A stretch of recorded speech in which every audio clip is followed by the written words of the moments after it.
नमस्कार विद्यार्थी मित्रांनो, द कायझन कॉम्पिटिटिव्ह फोरम मध्ये आपलं स्वागत आहे। आज या ठिकाणी आपण रत्नागिरी शिपाई पोलीस भरतीचा जे काही पेपर झाला 2024 ला त्याच्या ठिकाणी आपण जीके चे जे काही क्वेश्चन आहेत म्हणजे स्टेट बोर्ड मधून काही जसे तसे लाईन टू लाईन या ठिकाणी काय कॉपी झालेले आहेत याचे स्पष्टीकरणाचा व्हिडिओ आपण काय केलेला आहे आपल्या ऑलरेडी काय केलेलं प्लेलिस्ट मध्ये टाकलेलं आहे, ते तुम्ही बघून घेऊ शकता। पण त्याच व्हिडिओ मध्ये काय झाले ते आपण जे घेतलेत क्वेश्चन त्याच्यामधील एकाच बुक मधून या ठिकाणी काय झाले एवढे प्रश्न कसे कॉपी झालेत काय नाही या ठिकाणी तुम्हाला बघायला मिळेल। एकदम बेसिक बुक आहे, स्टेट बोर्ड मधूनच कॉपी झालेले आहेत। त्याचे 5 क्वेश्चन 5 मार्काला copy as it is line to line झालेले आहेत। तर बुक नेम कुठला आहे काय आपण व्हिडिओच्या शेवटी तुम्हाला सांगणार आहोत, तर व्हिडिओ शेवटपर्यंत नक्की बघा। आणि या ठिकाणी आणि ते प्रूफ विथ प्रूफ तुम्हाला दाखवणार आहोत की कसे बुक मधून कॉपी झालेले आहेत ते। तर चला आपण स्टार्ट करू व्हिडिओला। या ठिकाणी रत्नागिरीचा पेपर आहे जो खग्रास, या ठिकाणी क्वेश्चन 6 नंबर आहे। खग्रास चंद्रग्रहणाचा जास्तीत जास्त कालावधी किती मिनिटाचा असतो या ठिकाणी सांगितले, तर किती मिनिटाचा असणार तुमचा 107 मिनिटाचा असणार आहे। कसं खग्रास चंद्रग्रहणाचं सांगितलेलं लक्षात घ्या। तर पुढे प्रूफ बघू आपण या ठिकाणी बघा। क्वेश्चन 6 नंबर या ठिकाणी बघा, सूर्यग्रहणाचं काय असतं या ठिकाणी बघा। क्वेश्चन दाखवू पहिला तुम्हाला बघा।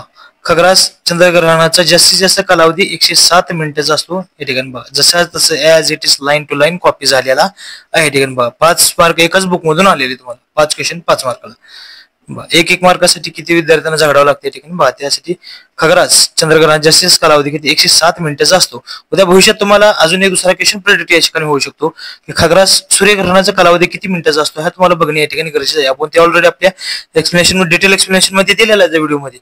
त्या ठिकाणी बघा या ठिकाणी किती असतो खग्रास सूर्यग्रहणाचा विचार, इथे काय खग्रास चंद्रग्रहणाचा विचारला होता। भविष्यात तुम्हाला आता सूर्यग्रहणाचा सुद्धा 2025 येणाऱ्या आगामी एक्झामला सुद्धा विचारू शकतात। 7 मिनिटे 20 सेकंद या ठिकाणी तुमचं सूर्यग्रहणाचा कालावधी असतो। 40 सेकंद असं सुद्धा विचारते, हे दोन्ही लक्षात घेणे गरजेचे आहे ठिकाणी बघा। चंद्रग्रहण म्हणजे कधी होतं वैशिष्ट्ये आता वन लाईनर सुद्धा विचारू शकतात। पौर्णिमेला होत असतो, प्रत्येक पौर्णिमेला होतो का असं नाही, पण त्याचा कोणत्या लाईन मध्ये असतात ते सुद्धा विचारते तुम्हाला। सरळ रेषेत बघा, सूर्य नंतर काय असतो चंद्र, पृथ्वी नंतर चंद्र असा असतो। एका सरळ रेषेत एकाच पातळीत असल्यावरच चंद्रग्रहण होते या ठिकाणी बघा। म्हणजे काय सूर्य आणि चंद्राच्या मध्ये काय पाहिजे पृथ्वी पाहिजे, पृथ्वी असेल तेव्हा काय चंद्रग्रहण होतं लक्षात घ्या। दोन्हीच्या मध्ये पृथ्वी असेल तर चंद्रग्रहण होते या ठिकाणी लक्षात ठेवा। मात्र आपला सांगण्याचा उद्देश काय होता, फक्त खग्रास 107 मिनिटाचे प्रूफ दाखवायचे विथ प्रूफ। पुढे अजून एक्सप्लेनेशन आपण घेणार होतो कारण भविष्यात तुम्हाला याच्यावर सुद्धा प्रेडिक्ट क्वेश्चन बनवू शकते। अरे बघा, सूर्यग्रहण कधी होतं अमावस्याला होते लक्षात ठेवा। सूर्यग्रहण चंद्र कधी होतं चंद्रग्रहण पौर्णिमेला होतं लक्षात ठेवा। पण यांच्यात बघा जेव्हा अमावस्याला सूर्यग्रहण होतं त्यावेळेस सूर्य आणि पृथ्वीच्या मध्ये काय ठिकाणी असतो लक्षात घ्या चंद्र असतो। सूर्य आणि पृथ्वीच्या मध्ये चंद्र जेव्हा असतो तेव्हा सूर्यग्रहण होते, हे महत्वाचं लक्षात घ्या ठिकाणी। आणि सूर्यग्रहणाचं किती 7 मिनिटे 20 सेकंद असतो खग्रास सूर्यग्रहणाचा कालावधी। नेक्स्ट क्वेश्चन बघा ठिकाणी, त्याच्यामध्ये 11 नंबरचा आहे उदानाची भरती कधी होते सांगितले, कधी येते म्हणून सांगले। उदानाची भरती शुल्क अष्टमी, कृष्णाष्टमी, अमावस्या ठिकाणी एकादशी सांगली कधी येते तुमच्या अमावस्याला या ठिकाणी येते। प्रूफ दाखवणार पुढे बघा आता या ठिकाणी बघा। उदानाची भरती ओहोटी चंद्र सूर्य याच्या भरती निर्माण होणाऱ्या प्रेरणा अमावस्याला व पौर्णिमेच्या एकादशीत कार्य करत असतात। कधी अमावस्याला किंवा पौर्णिमा जर दिला असेल तर तुमचे तिथे उत्तर असणार आहे, पण इथं अमावस्या दिल्यामुळे अमावस्या तुमच्या ठिकाणी उत्तर असणार आहे लक्षात घ्या। उदानाची भरती ज्यावेळेस असते शुल्क आणि कष्ट असणे असते लक्षात घ्या, ठीक आहे। जे दिले तेच फक्त आपण घेऊ जाऊन ठेवू। अयोग्य विधान या ठिकाणी ओळखा सांगितलं तुमचा तिसरा क्वेश्चन या ठिकाणी बघा। खारेवारे म्हणजे 8 नंबरचा क्वेश्चन आहे तुमचा। खारेवारे दिवसा वाहतात म्हणून सांगितले, खारेवारे काय म्हणजे दिवसा वाहतात सांगितले, हे बरोबर आहे। मतले वारे रात्री वाहतात हे सुद्धा बरोबर आहे। मोसमी वारे जे काय म्हणतात मोठ्या प्रमाणात खारे मतले वारेच आहेत, मोठ्या खारे मतले वारेच आहेत सांगितले, हे सुद्धा तुमचं वाक्य बरोबर आहे। जमीन उशिरा तापते लवकर पाणी लवकर तापते सांगितले, यदि उत्तम तर चूक आहे। कसं चूक आहे प्रूफ कसं लाईन टू लाईन कॉपी झाले पुढे बघा या ठिकाणी बघा, बघू शकता तुम्ही इथं तेव्हा काय खारे वारे खारे सागरी वारे जे काय आहे ते बघा, खारे सागरी वारे आहे पुढे बघा या ठिकाणी। दिवसा काय झालं दिवस आहे लक्षात घ्या, दिवसा काय झालं खारे वारे तुमचे कसे वाहतात हे तुम्हाला दाखवले। हे काय खारे वारे लक्षात घ्या। सागरी थंड हवा म्हणजे काय होते ते समुद्राकडून काय होते पृथ्वीकडे या ठिकाणी जमिनीकडे वाहत असतात, जमिनीला हवा तापते सांगले ते, ठीक आहे। म्हणजे यावेळेस काय असतो जास्त दाब कोणावर असतो समुद्राकडे असतो, त्यामुळे नेहमी कसं असतं जास्त कडून कमी दाबाकडे वाहत असतं, जास्त दाबाकडून कमी दाबाकडे वाहत असते। त्यामुळे दिवसा दाब कोणा जास्त असतो तर समुद्रावर जास्त असतो, पृथ्वीकडे दाब कमी असतो, त्यामुळे जास्त दाबाकडून काय होतं कमी दाबाकडे या ठिकाणी काय सागरी थंड हवा जमिनीकडे वाहत असते लक्षात घ्या। म्हणजे त्यात खारे वारे कधी वाहते या ठिकाणी दिवसा वाहत असते, सूर्य बघा तपतोय, लक्षात घ्या, तुमच्या लक्षात येईल पुढं. हे बघा रात्री, आता हे काय मतली वारे असते, काय लक्षात घ्या, ठिकाणी मतली वारे तुमच्या लक्षात बोर्ड लक्षात. हा कधी रात्री, रात्री बघा कसं चंद्र प्रकाशतो ठिकाणी, ही कधी रात्रीचा आहे. तर मतली वारे ठिकाणी बघा, जमिनीत थंड हवा सागराकडे वाहते, काय जमिनीवर लक्ष द्या, जमिनीवरील थंड हवा कोणाकडे वाहते ठिकाणी बघा, हे बाण दाखवलेले इकडे. मग जास्त दाबाचा कुठं असतो, जमिनीवर असतो, आणि कमी दाबाचा पट्टा कुणाकडे असतो या ठिकाणी बघा, तर समुद्राकडे असतो. त्यामुळे जास्त कडून कमीकडे या ठिकाणी वारे वाहत असते या ठिकाणी, लक्षात घ्या तुम्ही. त्यामुळे या ठिकाणी मतले वारे कधी वाहते, रात्री वाहते, आणि जास्त दाबावरून कमी दाबावर वाहत असते, जमिनीला हवा सागराकडे वाहते, म्हणजे ते मतले वारे झाले, लक्षात घ्या. हे एक नंबरचं किती नंबर झालं प्रूफ या ठिकाणी बघा, पॉईंट 8 वरचा आहे. आता पुढे बघा अजून त्यातला दुसरा 2 पॉईंट झाले ठिकाणी, तिसरं पॉईंट बघा या ठिकाणी.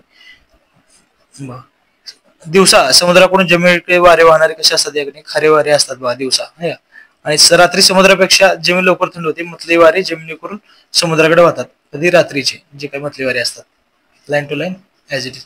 पुढे दुसऱ्या बाजूने एक चौथा राहिला आपला अजून या ठिकाणी बघा, मतले वारे म्हणजे जमीन काय होते, अधिक लवकर तापते, आहे का, अधिक लवकर तापते, आणि काय होते सांगितलं म्हणजे ऍज इट इज आहे, कॉपी झालेला आहे. आणि पाणी काय होते, लवकर तापत नाही, म्हणजे काय उशिरा तापते, उशिरा थंड होत असते पाणी, असं त्यांना म्हणायचं या ठिकाणी. आणि चौथा क्वेश्चन बघा ठिकाणी तुमचा, म्हणजे आता चौथा पॉईंट होता जो आपला चुकीचा होता, म्हणजे तिसरा पॉईंट होता, हा जो मागचा झाला चौथा पॉईंट होता, हा चुकीचा आपल्याला क्वेश्चन मध्ये आलेला आहे. जमीन काय लवकर तापत असते तिथे, आणि हे काय पाणी काय होते, लवकर तापत नाही, म्हणजे उशिरा तापते. पुढे बघा या ठिकाणी मोसमी वारे, आता चौथा ऑप्शन तुमच्या यातला बघायचा होता, आपल्या त्यातला तिसरा पॉईंट होता क्वेश्चन मधला तिसरा. मोसमी वारे हे मोठ्या प्रमाणावरील खारे मतले वारे असतात, जसे line to line as it is copy झालेला आहे याच्यामध्ये, बुक मध्ये जसं तसे फक्त उचलून कॉपी पेस्ट या ठिकाणी करण्याचा प्रयत्न त्यांनी केलेला आहे. ठिकाणी एकाच बुक मधून 5 क्वेश्चन आले तुम्हाला. रत्नागिरी 2024 पोलीस भरती शिपाईचा पेपर. आता आपण जे काय पुढे बघितले ते क्वेश्चन मध्ये बघा, खारे वारे दिवसा वाहतात, मतले वारे रात्री वाहतात. आता जसं बघून आपण मोसमी वारे कधी वाहतात, मोठ्या प्रमाणावर खारे मतले वारेच असतात, जसे तसे कॉपी. जमिनी कशी होते, लवकर तापते, हे का उशिरा तापते, दिले त्यामुळे चुक, लवकर तापते. पाणी लवकर नाही, उशिरा तापते, त्यामुळे तुमचं उत्तर चूक असणार, लक्षात बा. हे प्रूफ विथ प्रूफ आपण देण्याचा प्रयत्न या ठिकाणी केलेला आहे थोडासा. तर व्हिडिओ आवडल्यास लाईक शेअर सबस्क्राईब चॅनलला जरूर करा, सबस्क्राईब केल्यामुळे सपोर्ट आपल्याला मिळेल या ठिकाणी. चला नेक्स्ट बघा क्वेश्चन. आता अजून एक पुढं, योग्य विधान ओळखा. पृथ्वीच्या दक्षिण गोलात वारे अतिशय वेगाने वाहतात, कशी दक्षिण गोलात अतिशय वेगाने वारे वाहतात, बरोबर. पृथ्वीच्या उत्तर गोलात वारे अतिशय वेगाने वाहते, हे सुद्धा उत्तर बरोबर. पृथ्वीच्या कमी दाबाच्या पट्ट्याकडून जास्त दाबाच्या पट्ट्याकडे वारे वाहतात का, नाही, चुकच असणार आहे. पुढे बघू, एक्सप्लेनेशन बघू. पर्वती वारे सूर्यास्तानंतर वाहतात, हे सुद्धा तुमचं बरोबर आहे ठिकाणी. आता पुढे प्रूफ बघू कसं कॉपी झालीत बघा. बुक मधला आहे, बेसिक बुक मधून आहे ठिकाणी बघा, बघू शकता. जास्त दाबाच्या पट्ट्याकडून काय होते, कमी दाबाच्या पट्ट्याकडे काय करणे, वाऱ्याची दिशा वाहत असते. जास्त दाबाच्या पट्ट्याकडून कमी दाबाच्या पट्ट्याकडे कर्णाची वाऱ्याची दिशा वाहत असते, लक्षात. हे एक झाला प्रश्न. पुढे बघा ठिकाणी ऍज इट इज बुक मधून जसे तसे कॉपी झाले. पहिला पॉईंट होता ठिकाणी, पॉईंट शोध दिलेत आपण.